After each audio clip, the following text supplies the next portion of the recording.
Blog Talk Radio.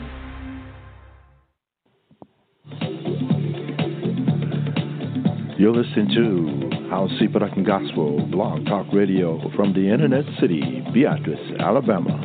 Enjoy.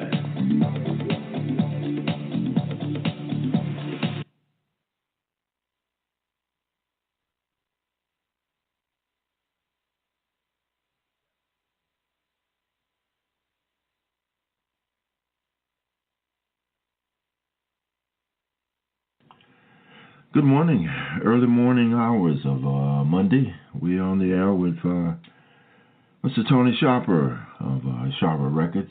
We just come out of Gadsden, Alabama, with 7 of the finest artists I've witnessed in a long time on a live production with recorded DVDs and sound production as well. Mr. Warren Williams, will come by praise. As well as Bob Little, president of Sharper, Reverend J.C. Jenkins, the original gospel creators out of Atlanta, Georgia, Ray Hollins and the New Boys of Triumph out of Talladega, Alabama, and the Golden Crowns topped it off. What an evening. What a Sunday evening. Good morning, Tony. How you doing? Yeah, good morning to you. How you doing? Oh, a little bit weary. Still got some equipment to unload, but had to get the radio station back going first. All right. Yeah. Well, tell us about your feelings. We can talk here clear, and it's for documentation and record.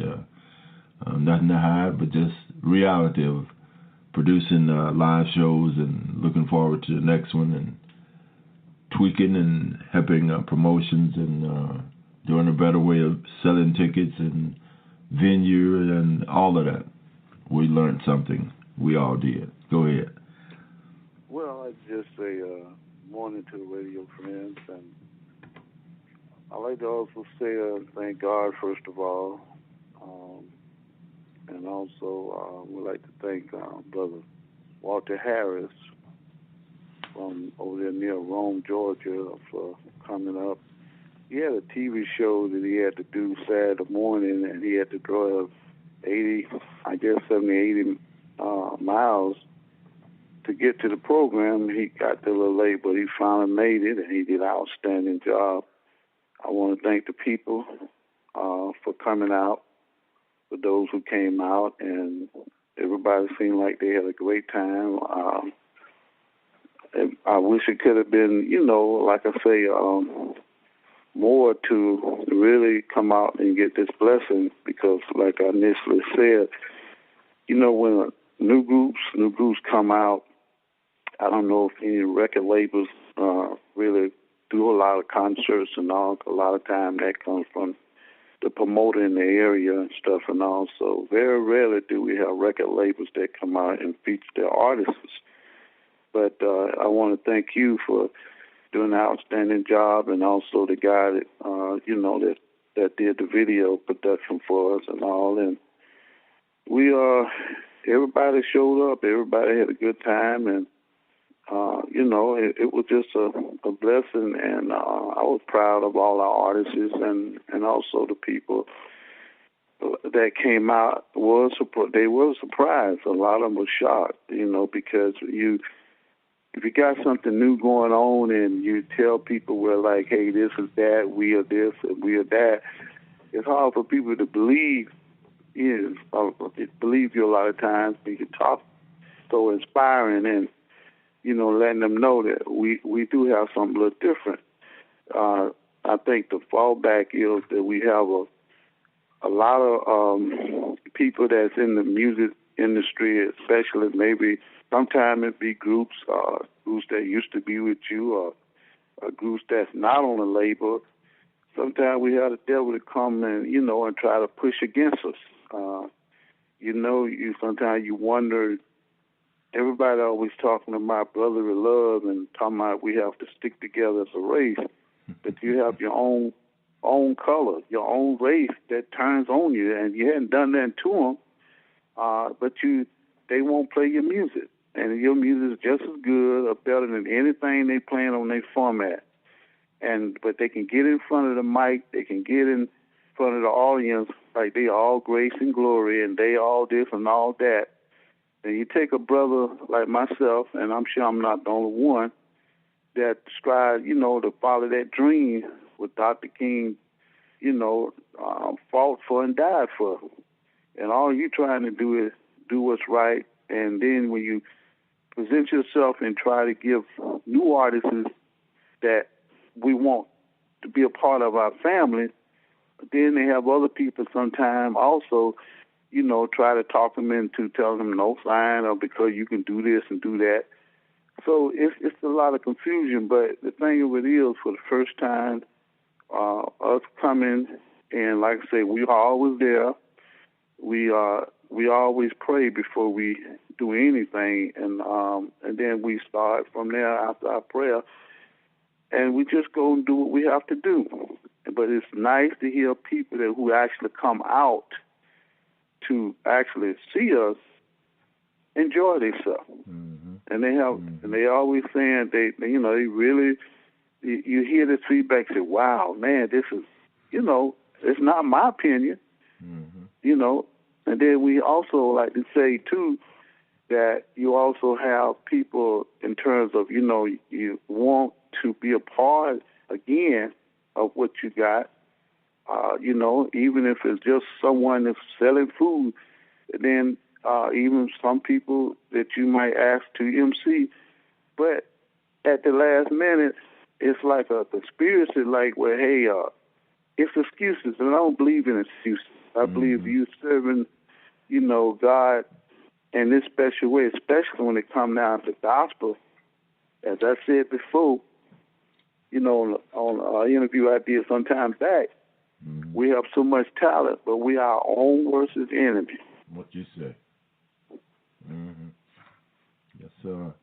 Well, look at here. I want to say here that of the time that I've been associated with you, Mr. Sharper, I appreciate the opportunity to do and let come alive a vision that I've had for years. And one of the most powerful things that I regret in my life is quitting playing piano. I can play. I can sing better than I can play. But the thing of it is, I've always envisioned being in the media and radio and stuff like that. And here it's happening.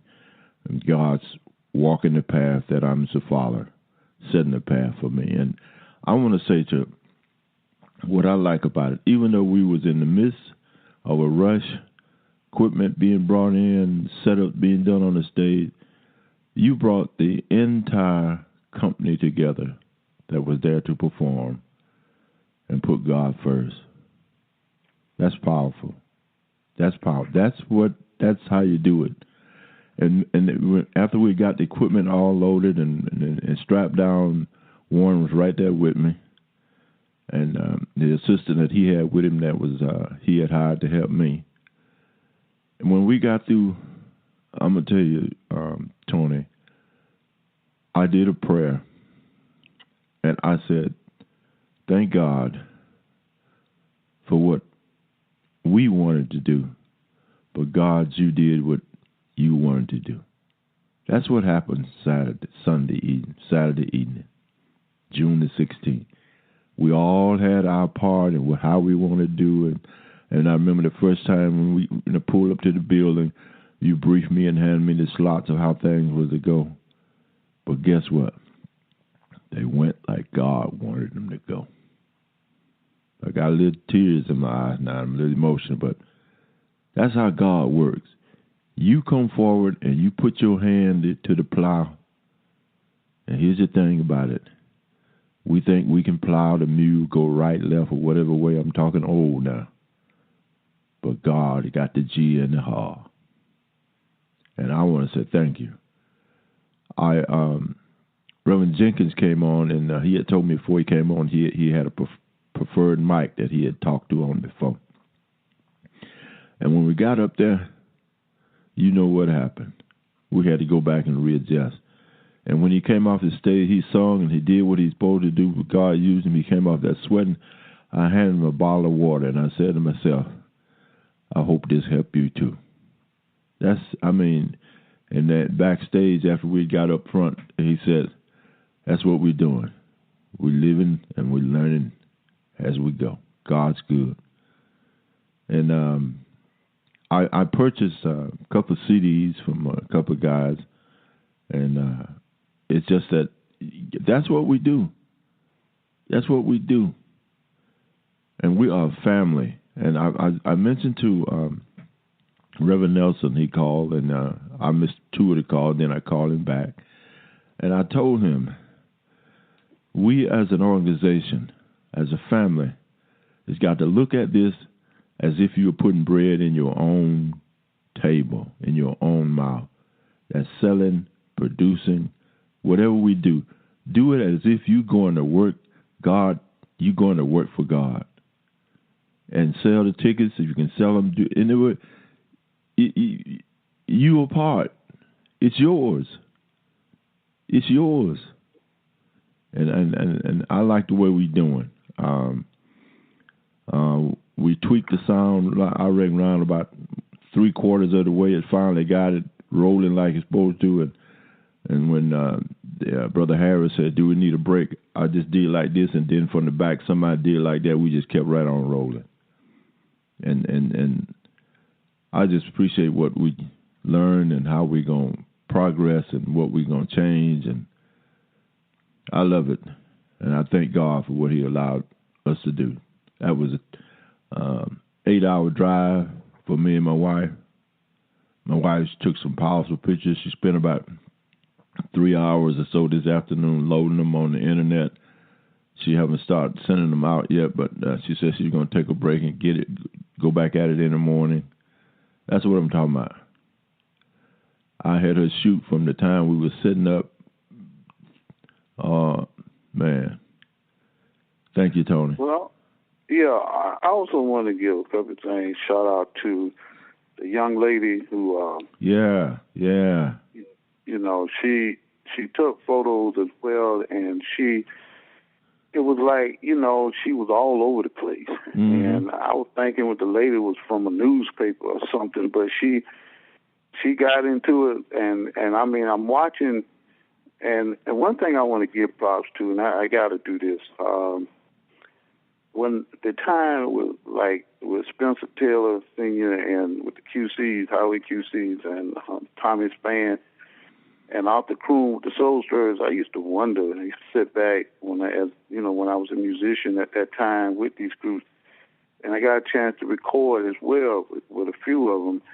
And I was wondering, I was saying, now, you know, I would listen to how these guys would lead their groups, and also doing concerts and all, because when you know, when I went back to school, it wasn't really much about black concerts, and more like, you know, just concerts in general that they would have in rock, country, and jazz, but not much of black gospel was talked about. But I learned that, and I guess from these 3 guys, because they taught me a lot. Because like I say, I used to sit back and just study these guys and watch these guys on another end. And one thing in this business, you got to be humble. Mm-hmm. You know, the Grammys, the Stellar Awards, you know, awards like that, you know, it don't make you or break you. But in terms of, you first have to find yourself, so that when you're in this business, we know it's a real pure world. I mean, a world of hate, jealousy, and all. But when you're doing it through the love of God, and you're trying to make a difference, especially, you know, among our young people. And this is what I stressed at the show, the beginning of the show, not to say that I was bragging or nothing. It was just basically looking at the audience that we had and thinking about, you know, what young people are looking for. Because like I said, you can be standing up there at the mic, or you can be on your drums, or you can be playing a guitar or keyboard, and that young person sitting out in the audience, and they looking at you, and they just they may see vision. They may want to be like you, because when I was coming, I had a young guy